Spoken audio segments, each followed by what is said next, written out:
Hello and welcome to Cornish Walking Trails. Today we're here in St Agnes.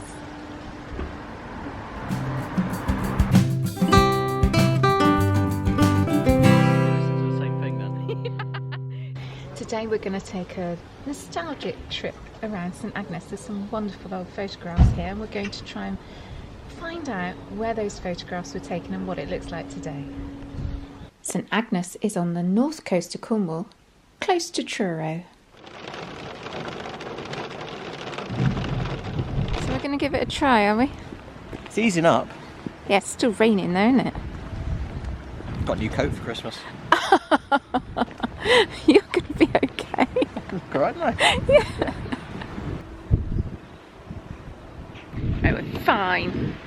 What does a bit of water do? It just gets you really wet, doesn't it?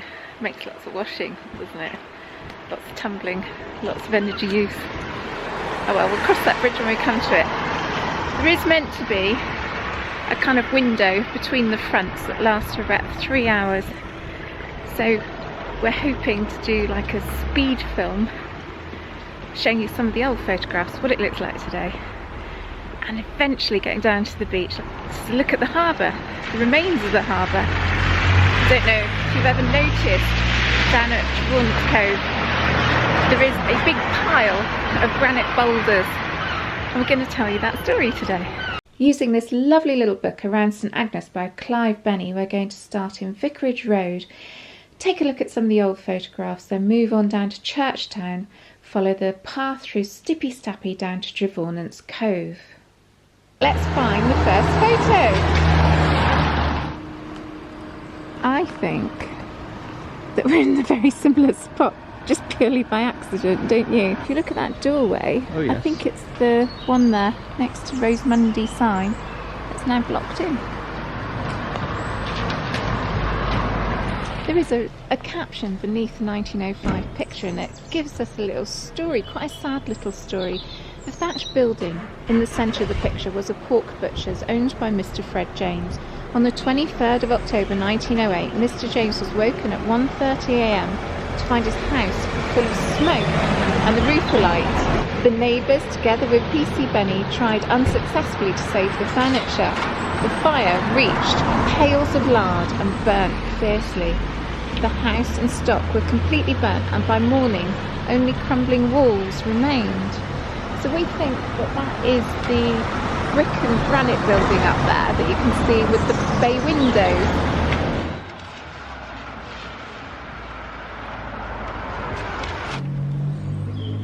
The photograph below is a bit later in date, and we reckon it's probably around here.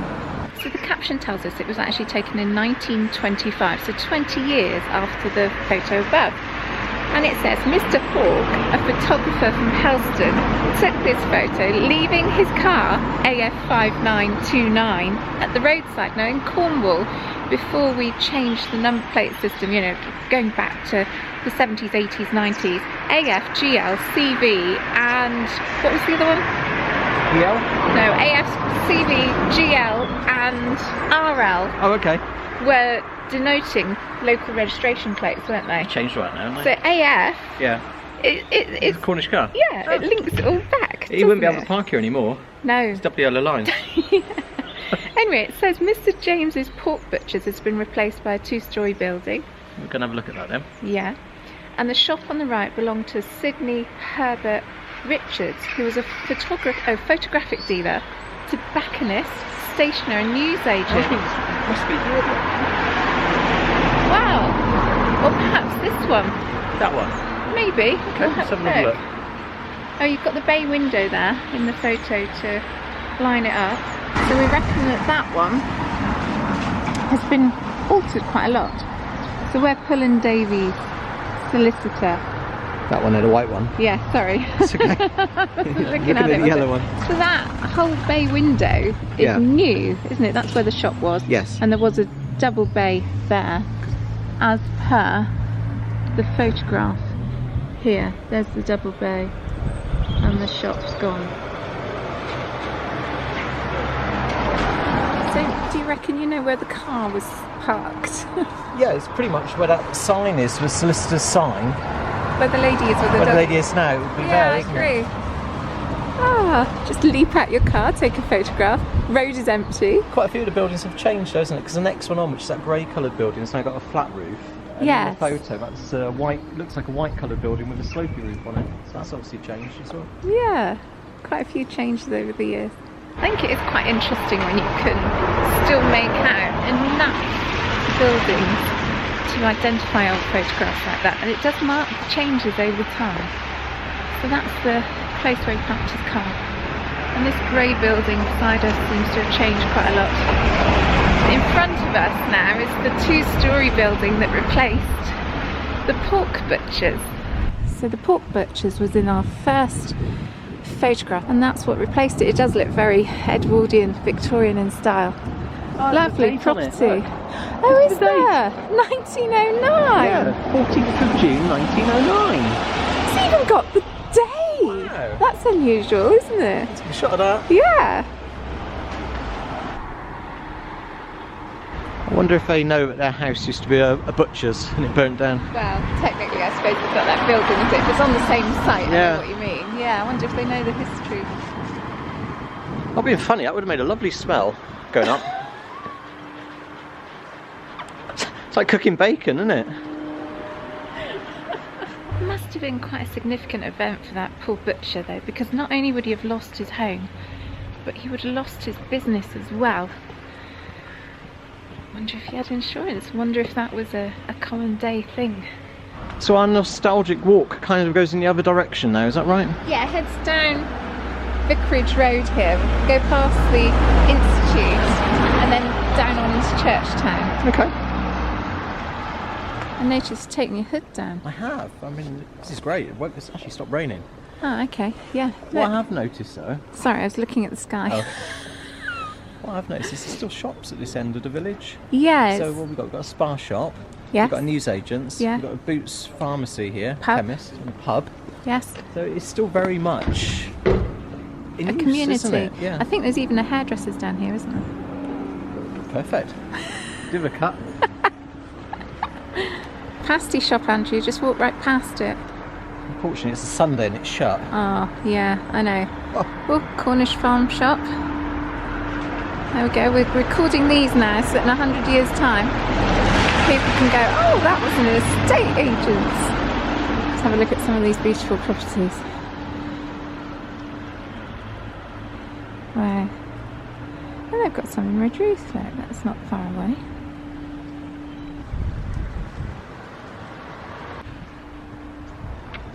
Hello. Very well. I'll take my hood down in a minute. So, another photo. And you can clearly see the Miners and Mechanics Institute. And it says in 1891, Dr. William Whitworth wrote to Passmore Edwards seeking help to provide a Miners and Mechanics Institute. Mr. Edwards replied that he wanted to do something for the parish of his birth, and we were more than pleased to supply a building. He laid the foundation stone on the 7th of June 1893. No, well, we've got to find that then, haven't we? Find that, haven't we? Well, it's got to be by the door, hasn't it? A couple of plump pots. Oh yes, look. The stone was laid by J. Passmore Edwards. Oh, it's down there. I'll move that so we've got a better view. Anyway, the stone was laid by J. Passmore Edwards of London, June the what? June the 7th, 1893. Oh, I can't quite make it out from Yeah, here. June the 7th, Oh yeah, 1893. yeah, I can see it now. Yeah, pop move that this back. Very sorry. I think it's a coffee shop now.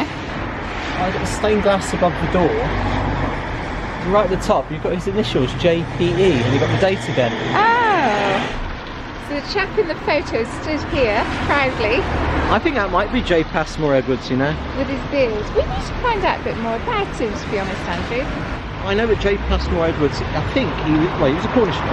Yeah. He made his money outside of Cornwall. I think he was involved in newspapers. And I'm pretty sure that this year coming, 2023, is his 200th anniversary year. And I think there's lots of events planned to celebrate because he actually built a lot of the substantial buildings that you The still free see libraries, now today. yeah. He wanted to educate and share. He was a philanthropist, wasn't he? Yes. Yeah. Did I say that right? Yeah. Okay. But he built, yeah, you're right, he built a lot of the libraries, and I think it wasn't just in Cornwall as well, I think it was other counties where he had an interest, effectively. Okay, so but it seems to primarily imply Cornwall. here that the parish of his birth Yes. was St Agnes. Ah, interesting. Yeah. Okay, we'll find out a bit more. Right, so I'm going to try and replicate this shot. So I think you're pretty much stood where he was stood. Yes. Okay, well, Yeah. I'm going to stand in the middle of the road again Okay. and try and take a shot. Don't get run over. Okay.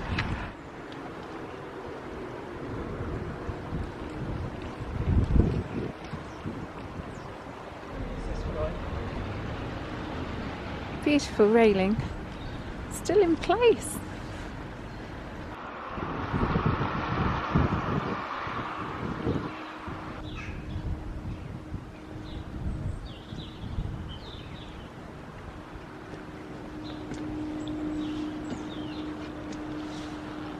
These cottages are in this photo.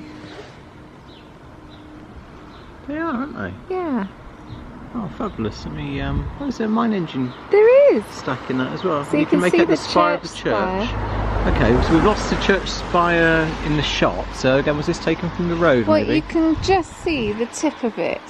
Okay, I need to come over here a bit then. Yeah. Yeah, it's just behind that end property. I'll try and get a better shot. Yeah. I don't think there was as much traffic years ago, so they were able to stand in the middle of the road, set up their cameras and take a shot looking right back down the middle of the road. It's not quite so easy to do that these days. I've got a solution. No, I think he would have been in that window Oh, from there looking above the shop. So this one isn't in the middle of the road at all. It's upstairs in the window. Yes, you are. You bang on. Look at that. Because that's the only way you could line up Yeah, with an upstairs bay. yeah, you're to be right. upstairs in the window. Unfortunately, the telephone. Oh, I know what you mean. All Pole the is in the way, electricity wires and everything are quite ugly now, aren't they? Ah, Right. We think we've identified which window you took it out of, isn't it? yeah. So we're on the property here at the corner of Pengarth Road. Formerly a shop, wasn't it? Formerly a shop, and you can make out the frontage of a shop behind you. Yes, It's beautiful. done. So we think he was in that window Up there, taking out. this shot. to take Right, that so shot. he was. Where are we? Let's line this up. Something like that. You need a small step ladder, Andrew. Yeah, I think that's kind That's of works. not bad, is Pretty it? good. Oh, we've identified that then. Yes. So the fascinating thing about that photograph is that there's an actual mine stack Yeah. to the left of the church spire.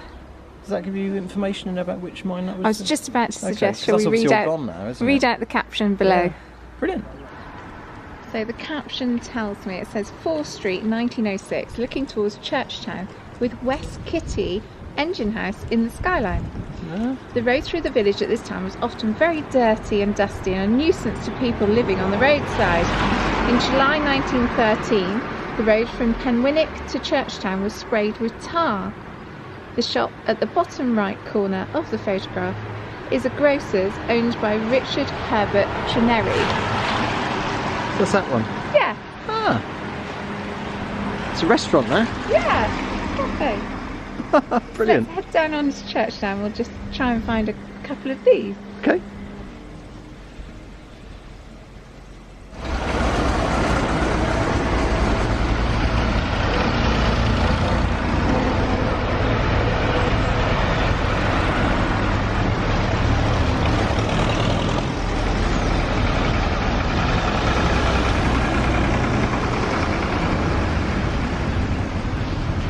It was on. Another one coming. Oh, try and get him to wave. Hello.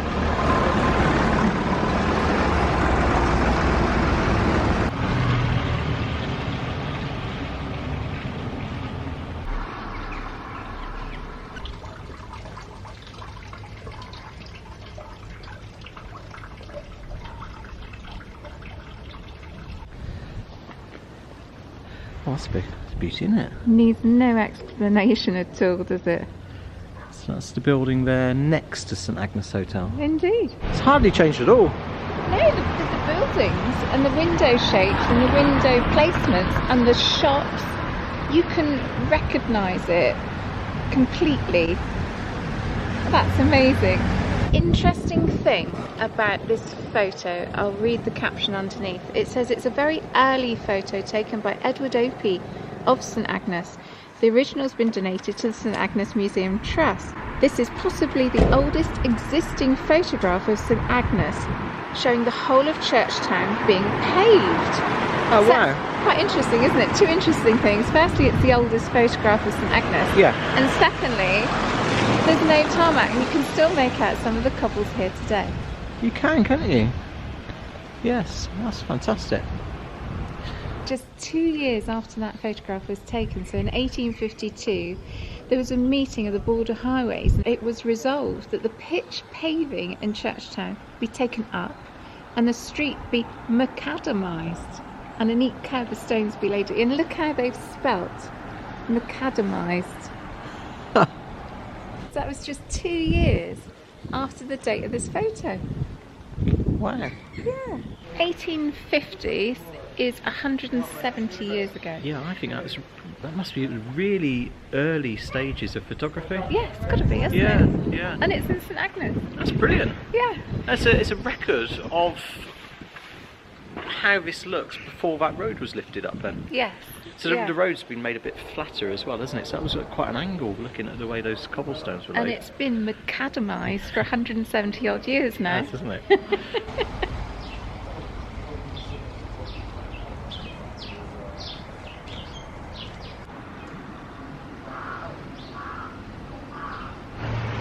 So we've got a wonderful old photograph looking up that way. Unfortunately, the sun is so bright, it's so low and reflecting off the wet road. We can't marry it up. I didn't think we was going to be saying that when we were stuck in the car and chucking it in the rain. I know. And it's even quite warm, isn't it? Beautiful, no? It's lovely. Oh, wonderful. And what that actually looks like. What's that? It actually looks black and white. Doesn't it? Doesn't it? Because it's so bright. So far we've done quite a bit about the buildings in and around St Agnes. However, we haven't mentioned much about the people. The photo that caught my eye is this one. It shows postman Johnny Cole delivering a letter to Tom Benny in 1906. Tom lived in a cottage near Porthveen Hotel, which then became the White Hart. The boy playing the penny whistle is Harold Quick, born in 1902, who later went to America. Tom Benny had a shop close to where he lived at number 9 Churchtown, next to the barber shown in the picture below. So number 9 is here behind me with the blue gate, and the barber shop would have been just down the road here.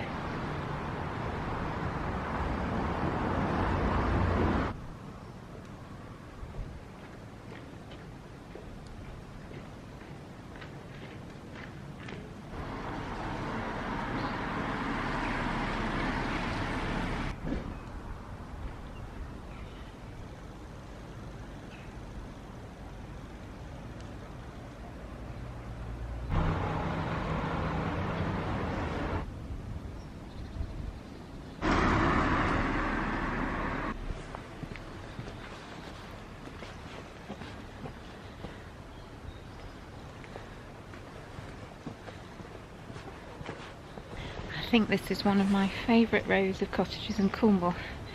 It's incredibly steep, and as you go down, the roof of the cottage next door is at the same height as the ground floor of the one beside it. A bit tentative, I must admit, because it's wet and there's lots of leaves on the floor. Let me show you these beautiful cottages. So the thing about these cottages, they're all the same. So they've all got a door and 3 windows around, and they're so aesthetically pleasing, aren't they? They're so rhythmic in the way that they fall down the hill, because the graduations are almost the same between each one, aren't they? And you like the brickwork? Yeah, and you've got the same consistency with the bricks over the top of the window. Yeah. But that's slightly curved, and I do like the small panes in the windows as well. So number 9 particularly looks as though it's almost original. And that's the one on the very end here, isn't it? So it has its original sash windows. Yes. It looks like it has its original door, and it's got the original coal house outside the front door. Right by the front door, yeah. Brick chimney. Everything seems to be there. Can you imagine these years ago when everyone had a coal fire which would have been in there working, and you had all the smoke coming from all the chimneys, and they're all at that little drop down each one? It would have looked so beautiful, isn't it? On a day like today, all those wisps of smoke rising up through the valley would have been truly wonderful. He's still filming. Let's head down to the beach now.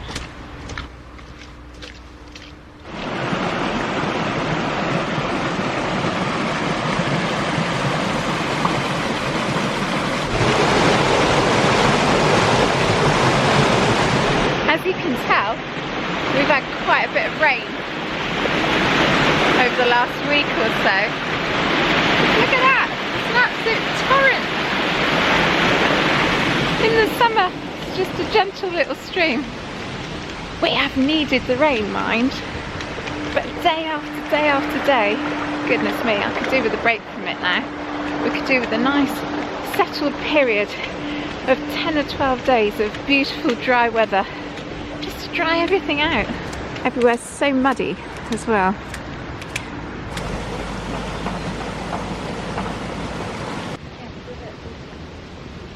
As you walk into the cove, you can make out the older properties, the ones that are thatched, and the ones that have been done up. Most of them down here now on the road down to the beach are holiday homes. Some are still quite beautiful.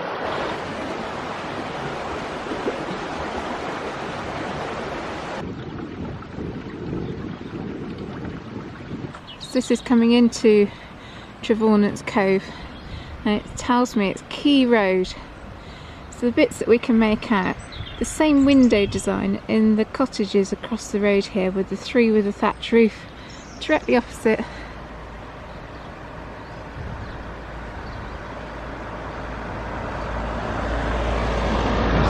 And that big building there is the Driftwood Spas. It is, isn't it? Although they've now added a door and a window.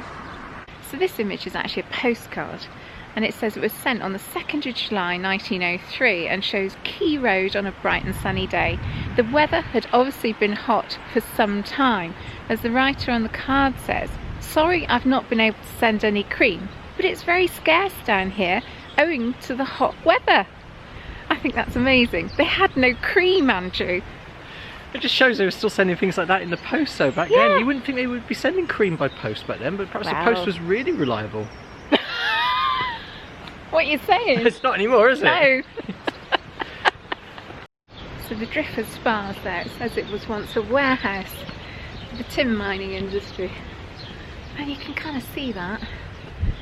3-storey building. You can imagine the pulleys at the top, can't you?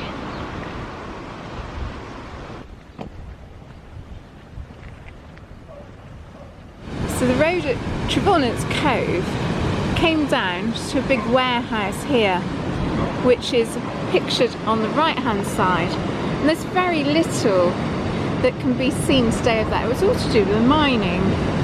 So that photo there was taken in 1925. Yes. And obviously the harbour's all completely gone and the pier's gone. The one above, oh yes, in pretty much the same shot, point. You can see it. Yes, the information board here tells us in great detail of the several attempts, 5 in total, to put a harbour wall in place at St Agnes at Trevaunance Cove here.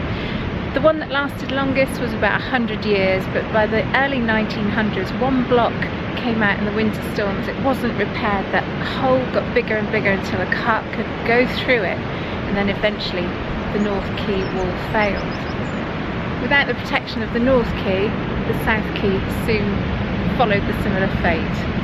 Every year there was a regatta held at the harbour, and one of the events is pictured in this one here, and it says Walking the Greasy Pole event in 1906, where there's a pole out over the harbour entrance.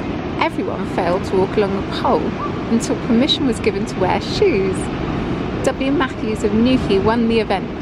This is incredibly interesting though. This man in the middle with his mate are drilling a hole into granite, and the caption here tells us that the drilling competition was an event at the regatta primarily arranged for the enjoyment of the local miners. The objective was for a team of 2 or 3 men to hand drill a piece of granite for 15 minutes, the winners being the team that drilled the deepest hole. They usually drilled a hole between 22 and 25 inches. Wow. That's By incredible, isn't it? By hand. Oh. That just shows you It's that. amazing, isn't it? So they must have done that So regularly skillful as well, in the isn't it? mine to Yeah. put the explosives in to blow up a like load. I hope they won something decent. Probably won a block of granite. Yeah. Question, do you know what the tides are doing? 12 was low tide. Okay. Looks to me as if it's on the way in. It does, doesn't it? So Yeah. we'll have to... It's 1:15, so yeah, we're an hour. Okay, so quickly onto the beach. Well, I don't know if it's even worthwhile because it's now coming in over the blocks of the harbour wall. Should we quickly run down and have a look? Okay. Come on then. So now on Trevaunance Cove, beautiful beach, really deep when the tide is out, surrounded by these really high cliffs that you can look carefully and see the old openings of the mining activity. The stream is raging today, it's really engorged. Hopefully we can manage to get across it so that we can show you the old cut granite. Do you think you'll be able to get through that? Because you've only got walking boots on, haven't you? It's quite deep. Yes, yeah, I don't think we're going to get close enough, will we? I don't know if I'm going to get through it, you know. Film it with the zoom. Alright.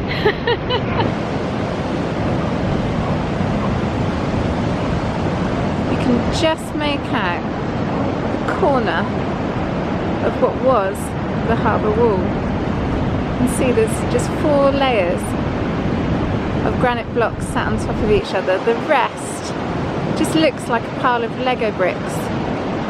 That is what remains of St Agnes harbour. It's quite a force on that incoming wave, isn't it? It's creeping further and further up the beach. Intrepid Sarah getting her feet wet. There she goes. Just look behind me and the waves are beginning to break in line. Right. Noted. I've not got long to show you these huge granite chunks that used to make up a harbour wall behind me. It used to be a big sweeping arm of a harbour wall. There they are, these chunks of granite just scattered like Lego bricks by that absolutely astonishing, magnificently strong sea which is breaking behind me.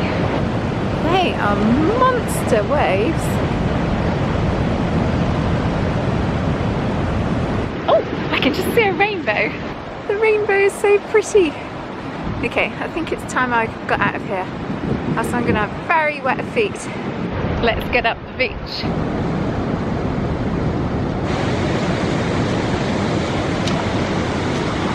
You did it! I did it! Hey! Half wellies, it's the way to go.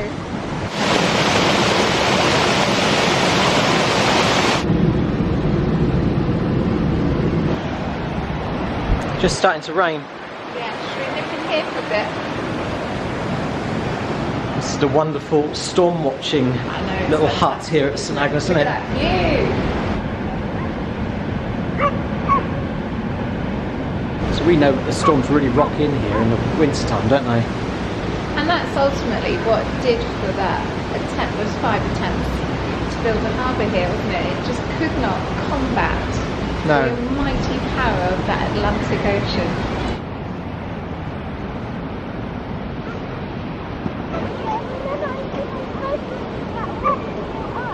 Oh yeah, that's where So one of the reasons that there would have been a need for a harbour here is the tin mining industry that would have been all over this cliff and the other cliffside as well. Cornish ore was sent to Wales, South Wales, for smelting, and on the return journey the ships brought coal back to power the tin mines. It was a lot cheaper if you could transport the ore yourself rather than having to take it across land or build a railway to get it to another port. The closest one here that I can think of is Portreath that way, and Newquay going up the coast. So to get to either of those ports would have taken a lot of effort. If you could have your own port and ship out the ore from here, then you would have been able to charge people for using it, you would have been able to make the money back, and it would have just made life so much easier for the mining industry nearby.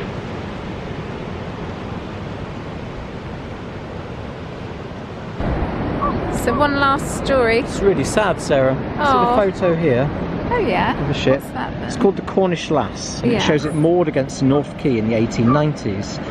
But on the 6th of January 1896, it was fully laden and it left, and it says the wind was from the west and not very strong. She cleared the harbour entrance and had reached Trevaunance Point when the wind died away, whereupon the tide and the ground sea carried her across the cove towards Trevaunance.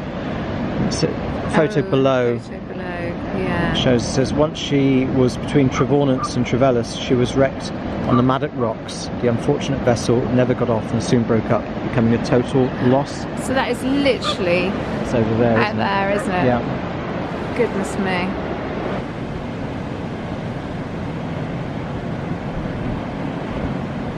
Well, I think that concludes our nostalgic trip around the village of St Agnes. Did you enjoy that? I did actually. I love looking at those old photos and just seeing what has changed. And to be honest Yeah. with you, not an awful lot in St Agnes has changed. A lot of those buildings are still there. But if you're down on Trevaunance Beach in the summer and you're wondering what all of those blocks are over to the left-hand side, now you know. Yeah, check them out. Thanks for joining us today. If you enjoyed our video, give it a thumbs up. It does help us out with the YouTube algorithm. And if you haven't done so already, please consider subscribing. It's free on YouTube. Yeah. Until next time. Bye-bye. Bye.